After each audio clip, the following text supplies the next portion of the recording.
സന്നിധാനം.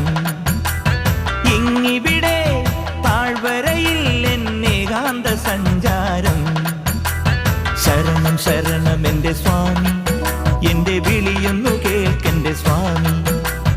ഇരുമുടിയേൽക്കൂ സ്വാമി, എൻ്റെ പാദങ്ങൾ നോവുകയല്ലോ. കാടിന്നിരുൾ മുടിയാകെ മലങ്കാറ്റേറ്റുലയുകയാ. കാട്ടാനകളുടെ മേട്ടി കരിമ്പുലിയുടെ